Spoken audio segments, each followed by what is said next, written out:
Исследование под названием КТ-онкоскрининг вызывает много споров. Для одних это современный метод исследования, который помогает обнаружить опухоль на ранней стадии. Другие считают его неоправданно рискованным обследованием из-за лучевой нагрузки и риска ложных находок. Так где же правда? Прямо сейчас на экране вы видите снимки компьютерной томографии, выполненные в рамках онкологического обследования. Зачем врачи назначают такое исследование? Кому оно действительно может помочь? Когда онкоскрининг способен спасти жизнь, а в каких случаях он не приносит пользы и даже может привести к ненужным обследованиям? В этом видео мы подробно разберем, что такое КТ-онкоскрининг, кому он показан, какие виды рака можно обнаружить с его помощью, какие существуют ограничения и риски, и стоит ли делать такое исследование для профилактики.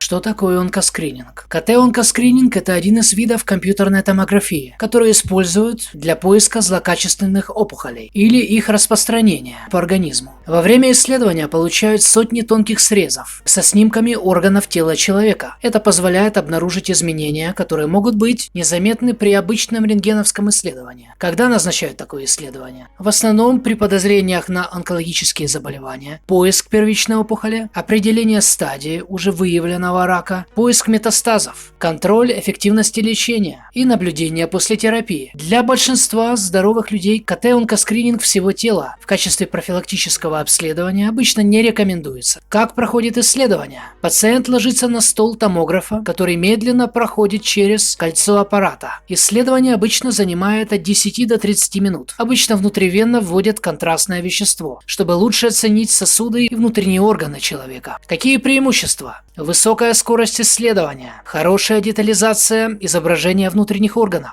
возможность оценить сразу несколько областей тела: грудную клетку, брюшную полость, малый таз, шею, головной мозг. А еще КТ-онкоскрининг помогает обнаружить метастазы и осложнения основного заболевания. Недостатки. Лучевая нагрузка на организм. Не все опухоли хорошо видны на компьютерном томографе. Возможны ложноположительные результаты. Иногда требуется дополнительное обследование: МРТ, ПЭТ-КТ, ультразвуковая диагностика и биопсия. Насколько силен вред от облучения на компьютерном томографе при онкоскрининге? Современные томографы значительно снизили дозу облучения по сравнению с аппаратами прошлых поколений. Например, на 4-срезовых или 16-срезовых компьютерных томографах доза облучения определенно выше, чем на современных 64-срезовых или 128-срезовых аппаратах. Помните, чем больше срезов на томографе, тем он современнее. Однако важно помнить, что любое КТ-исследование, особенно КТ-онкоскрининг, проводят только тогда, когда ожидаемая польза превышает потенциальный риск. Без необходимости выполнять такие исследования, как КТ-онкоскрининг, особенно на регулярной основе, не стоит. Может ли КТ обнаружить любой вид рака? Нет.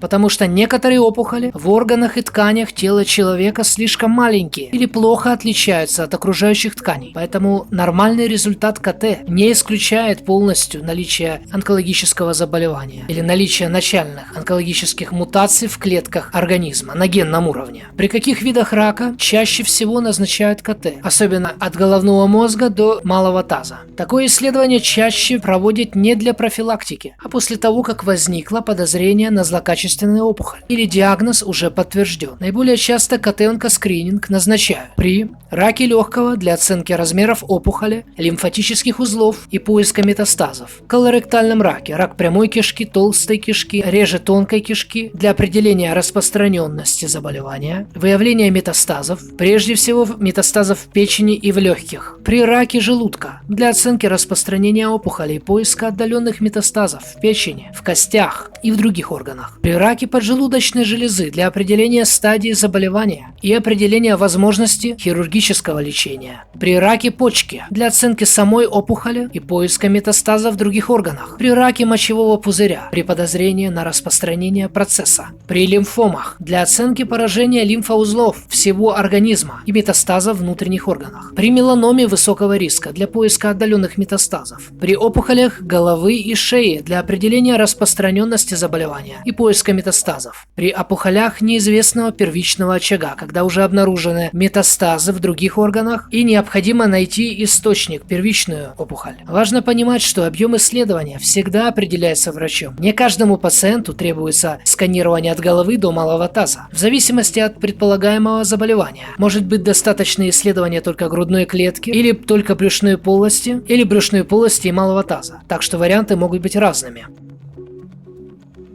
Если у вас есть выбор и возможность по финансам, лучше пройти КТ на 64-срезовом аппарате или 128-срезовом аппарате. На них вы получите меньшую дозу ионизирующего облучения, чем на старых моделях, таких как 2-срезовый, 4-срезовый, 16-срезовый аппараты. Потому что и 64, и 128 срезов – это на сегодняшний день наиболее современные, усовершенствованные и продуманные аппараты, более безопасные. При этом на них еще и достаточно быстро пройдет исследование. Гораздо быстрее, чем нежели на устаревших моделях. Подведем итог. КТ-онкоскрининг – один из самых информативных методов лучевой диагностики на сегодняшний день в медицине. Но при этом это не универсальный способ найти любой рак и не обследование, которое нужно выполнять всем подряд каждый месяц. Решение о проведении исследования принимает врач с учетом симптомов, факторов риска и предполагаемого диагноза. Подписывайтесь на канал, чтобы не пропустить новые видео о здоровье. Если видео было полезным, поставьте лайк и напишите в комментариях,